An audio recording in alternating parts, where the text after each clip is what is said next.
Next up, we have title screen theme from the Solstice original soundtrack. This is a German game released for the Nintendo Entertainment System, the very first console. Look at that. Or first Nintendo console. Once again, everybody, this is a Basterd's LFA, Layman-Friendly analysis. I'm a professionally trained musician and composer, and my objective here is to explain things in a way so that you don't have to be one to understand what is happening here, musically. So, if you like the sound of that, make sure you're following the channel, subscribe to the channel, whatever term you use, like the video, share the video, leave a comment, turn on notifications, become a member. Once again, everybody, don't forget to join the Discord server, the gaming channel, how to request songs if you're not on the live stream, members getting early access. I have a spiel for this and a bunch of other things at the end of this video, so stick around for that. Disclaimers showing on your screen right now, so go ahead and pause the video to read them in full. Otherwise, please be patient with me. I am acoustic and guitarded, so please keep that in mind. So, with that, let's do this. Title screen theme from the Solstice, Die sur nach dem Zauberstab von dem Nos soundtrack. Let's go.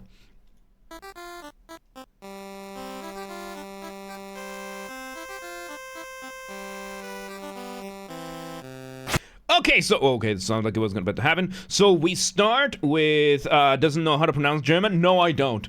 That's the funny thing. And if you push me in the pronunciation, I will pronounce it in Hungarian. Alright, if your game, it matters, but the game should prompt you to update it if it's not in the same version. So we start with very lovely initial melody that contains our initial motif. Motif being the smallest version of your musical idea, the essence from which everything else comes from.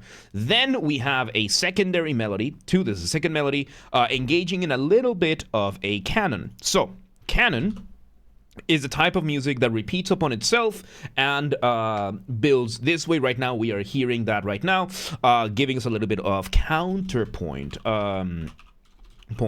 building two melodies with this. Now, right now, this is going to be NES music. NES music is 8-bit music.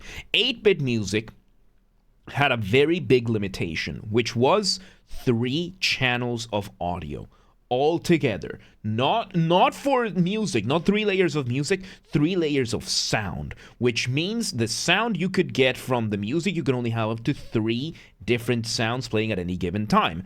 So composers had to very, very much get very creative with this music. Because don't forget, back in the day, we had like the physical cassettes, and that had a very limited amount of space. We're talking kilobytes, right? So the way that this worked is that the engineers, the composers used what is called MIDI, which are basically the language. It's like the binary of music. MIDI is the musical note plus anywhere between 0 and 127 for velocity. Velocity is how loud the note plays, and then you have the audio samples that play. For example, I use a MIDI player, which is called a virtual sound library, for this piano, right? So when I press a key right now on my physical keyboard, what happens is that I have the MIDI controller over here, and it says, okay, C being played at a certain velocity, and play the sample immediate, or as closely to immediate as it can be. So what the NES times did is that it is cheaper it saves you more space to just have the audio samples exist there, and then you play the MIDI through them throughout the game, because MIDI files are way, way smaller than audio files. This is like, you know those pianos that have the self-playing thing, like those papers with the self-playing? It's a similar principle to that, self-playing music. So whenever you're playing a older school game, the music is not pre-recorded, it's being generated on the spot. So yeah, let's see where this goes.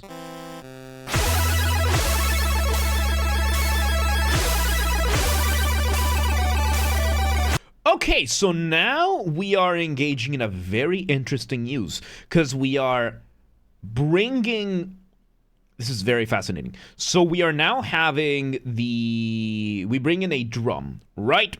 We bring in the drums, yeah, potion use type sounds, jumping in Mario Brothers use sounds, so you had to compromise there. So now we are bringing... One, we have a very fast arpeggio happening in the in the higher synth, and arpeggio is when you play a chord one note at a time, right? So here's, for example, C minor, here is arpeggiated, right? And right now it's happening extremely fast.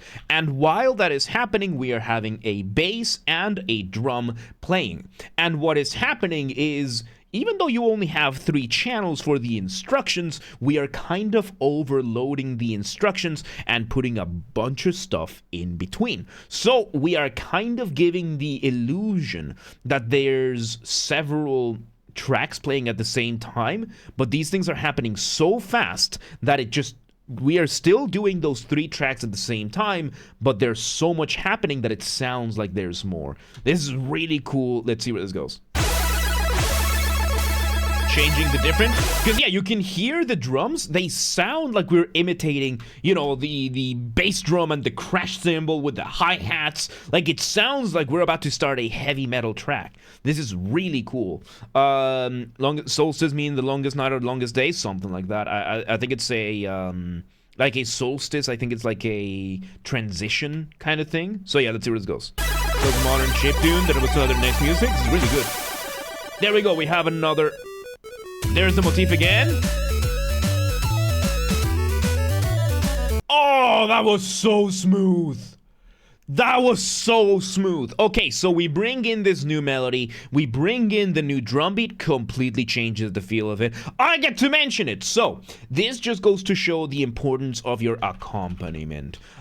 The accompaniment is whichever doesn't have the lead, right? Whichever instrument does not have the lead. And in this case, we're having this.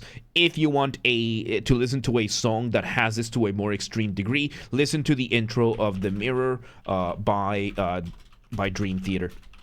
The intro of The Mirror by Dream Theater, you have the guitar doing what is called an ostinato, which is you're just repeating the same thing over and over again, and the guitar's just going, John, John, John, John, John, John, John, John, John, for 1 full minute, while the drums, the bass, the synth, they change around it as things happen. Right now, to a similar degree, we had this new version, this melody coming in, and we just changed the rhythm of the accompaniment. Oh my god, it was so good. Solstice time or day twice each year, at which the sun reaches its maximum or minimum declination, marked by the longest and shortest days. There you go. Which is, yeah, I think it was what, summer solstice and winter solstice. So yeah, let's see where this goes. So now we have this 2 melodies. So yeah, now we're having 2 melodies, and this is still happening with 3 layers of sound. We're just displacing things in such precise moments that is giving us the illusion that there's more of it happening. Sounds like we're on a pirate ship. It sounds like we have a shanty now. Like we're having that really cool tavern-like music playing over here, which is very, very fitting with fantasy, right? I wouldn't say a ship, I would say a tavern. But yeah, it has this more adventurous feeling to it. IDK, welcome today. How you doing? Let's see where this goes. We're having those arpeggios still happening. Oh man, the new rhythm. We're just changing rhythm around. Like, we are using the drums because we can't have that stable a drum beat because of the limitations on the audio. We are using the drums as we're just moving the rhythm around as much as we can. And I think those quick arpeggios, what they are doing is that they are filling up the rest of the space so that you can't hear when the other instruments are getting interrupted. This is really good. This is incredible. Let's see where this goes. Tim Fallon. Developing the melody a little bit more. Now going kind of like in a solo. Funny how the man in the picture looks like he's enjoying the music. Yes, he does. Yes, he does. He's having the time of his life. He's having the time of his life.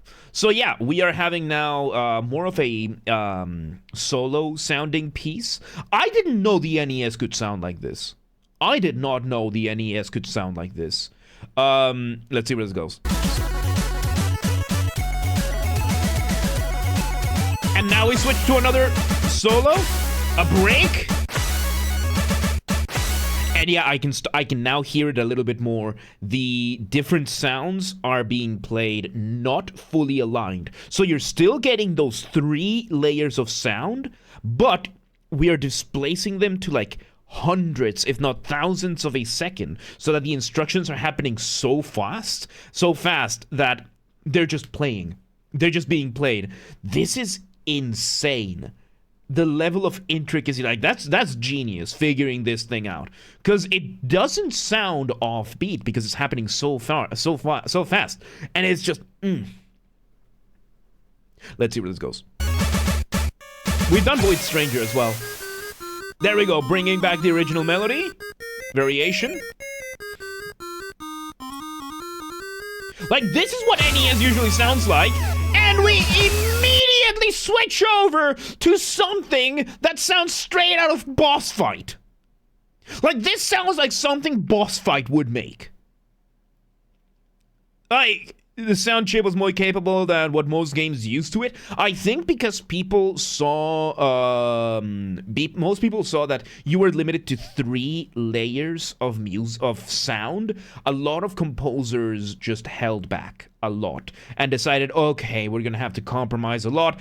And it seems this guy said, oh, 3 layers, oh, say less. And he just pushed it to the limit. From when is this track? This is from 1990. So this is on the later days of the NES. This is from the NES, the first Nintendo console. So maybe Boss Fight definitely got inspired by this kind of music. But yeah, so the chip was capable of most of what games used it. And I think right now we are hearing that potential fully being exploited. Let's see where this goes. Now we're... Like, it sounds like there's a full band. Variations on the motif. And this is the title screen. Insane. So yeah, it sounds more like a solo. Changing the drum beat. Yeah, it's what you said, yeah. And now we're like, yeah, we're like this. This is so good. This is heavy metal. This is power metal. And we're even using a lot of polyrhythms. Like, there's a lot of really advanced techniques used for this. Like, one of them is the polyrhythm, right? So we're engaging in some polyrhythms every once in a while, but we're taking the concept of polyrhythm and doing it to such a small scale that it just doesn't sound like it. And yeah, we're changing around the tempo a lot, we're changing around the drum beats a lot, and I think what that is doing is that it's saturating the sound so that the ear can't catch the gaps in between. This rocks, it absolutely does. Let's see where this goes. So now we have this shanty-like thing again, similar to what we had before, more like a solo. Comprise creating sections done. Yeah, it seems like it. So yeah, now it sounds like we're trading solos. That's what a modern indie game using 8-bit sounds like. Yes, that observation right there. In terms of sound design, it's closer to what modern indie games using 8-bits would sound like. This sounds like something you would hear in Undertale. This sounds like something you would get from those people trying to emulate 8-bit. This is like, what, 20 years ahead of its time? 30 years ahead of its time. This is insane. This is insane. Let's see how it sounds, right? Like they had a little bit more. Going to mainly solos right now. So like, yeah, we're gonna have to check that out. We have done at least one Void Stranger before, but we need to revisit how it goes. We're now trading solos between the different layers. Still using variations of that motif. Arpeggios there. Man! Yeah, like, this is power metal. This is power metal through and through. Like, this is something you would hear bands like Stratovarius or Halloween or Rhapsody or Twilight Force use. This is really, really impressive stuff. You can tell that this guy probably was inspired by them, and this is impressive for a title screen. Like, this leaves an impression. Let's see where this goes. Let's see how this ends. Because we have the harmonization there, very nice. faster version, just speed up the melodies, and there you go. And how are you gonna end this? Okay, so a little bit of going back and forth in the rhythm. Okay, and it just ends with a half cadence. Okay, so the half cadence and then we end it, right? And there you go. So when you're making music, you're doing one of two things. You are building tension or you're resolving that tension. That point in between, we call the cadence. Now, I said half cadence. Half cadence is when you build the tension, which is expectation, and you intentionally do not solve it. Now, this can be used to either create momentum so that the next section solves it, the next piece solves it, or so that you can loop back to the start. In this case, it can loop back to the start. And we're having this. Self-promotion time, of course, because I do this as well in some of my songs. So, warning, my music, the ones I'm saying over here, it's orchestral melodic death metal, so it's very intense music, right? So if you listen to my song, you've been warned. So if you listen to my song Second Conquest by me, the ending builds up to a half cadence. It builds up the expectation that we're gonna have a massive resolution, and it doesn't happen. It ends with the half cadence, builds the tension, and if you then listen to my song As We March, also by me, the tension resolves there, the chord resolves there. Tension built, cadence built in Second Conquest, half cadence resolved in As We March, and right now we are seeing something similar to it just at the very beginning. And there you have it. That was the title screen theme from the Solstice Die Suche nach dem Zauberstab von dem Nos soundtrack. I'm going to pronounce it in Hungarian just to piss everybody off. Die Schutze nach dem Zauberstab von dem Nos. That's how you would pronounce it in Hungarian. By this from the Solstice music. That was insane, dude. I'm still in shock. Once again, everybody, this has been a Basterd's LFA, a Layman-Friendly analysis. I'm a professionally trained musician and composer, and my objective here has been to explain things in a way so that you don't have to be one to understand what's happened here musically. So, if you're watching this in the YouTube video archive thing, thank you for watching. Make sure you're following the channel, subscribe to the channel, whatever term you want to use. Like the video, share the video, leave a comment, turn on notifications, become a member. Once again, everybody, don't forget to join the Discord server. That's where everything gets announced first, whether it is the streams going live, videos going up on the channels, updates, projects, changes, everything gets announced first there. Of course, that's where we also have the community, where we hang out, we chat, we steal memes from other people's servers, claim them as our own, and where I host the Vintage Story game server. It used to be a Minecraft mod, now it's its own standalone game. I prefer it, which is why I am hosting a server. Link down below, join the Discord community today, and become a member of the community. Also, share these videos with your friends, with your families, with your family's friends, with your friends' families. Those are two very distinct concepts, by the way. With your online and offline communities, go share these videos with everybody that you know. Also, use the hype function on YouTube. We have a group on the Discord that coordinates for that. Link in the description. Go help out. Another reason to join the community. Go help the channel grow. Yes. Musicians on YouTube or elsewhere, this is an open invitation. If you want any of my musical skills for any of your projects and collaboration, whether it is my guitars, Mongolian throat singing, the good old ooh kind of thing, regular singing, voice acting, whatever it is, reach out, let me know, let's work together, let's make stuff, right? And if you're in the audience and you know somebody that you would like me to work together and collaborate with, reach out, let them know. Please do not harass anyone, please do not spam anyone, be cool about things, don't be a rat. Members get early access to the content. I schedule the videos for the week on Saturdays, and if you're a paid member on YouTube, regardless of your tier, you get access to the videos when I schedule them, at least for the LFAs. That's up to around 1 week in advance, so become a member today. If you want to listen to this without me interrupting in 3.5 seconds, I'll be linking in the description down below. If you want to request a song and you're not on the live stream, check the pinned comment on this video. It has the instructions on what to do. If you want to catch the streams when they happen live, we aim for Monday through Friday, 6 p.m. Central European Time. We stream live on Twitch, YouTube, and Kick so that you can tune in for whichever platform you prefer. Again, 6 p.m. Central European Time. If you're not in Europe, do not worry. We have the full up-to-date streaming schedule showing in your local time zone in both Discord and Twitch. Another reason to join the Discord. So if you live in Limache and you're like, yeah, but what time is 6 p.m. in Hungary? I don't live there. Do not worry. Just go to Discord or Twitch and it's going to show in your local time zone.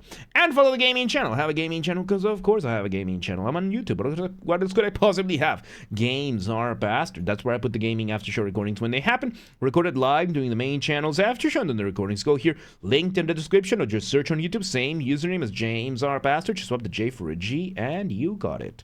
And yeah, there you have it. Title screen theme, Solstice music. That was impressive, dude. That was really good stuff, man. Really good. But yeah, let's move on.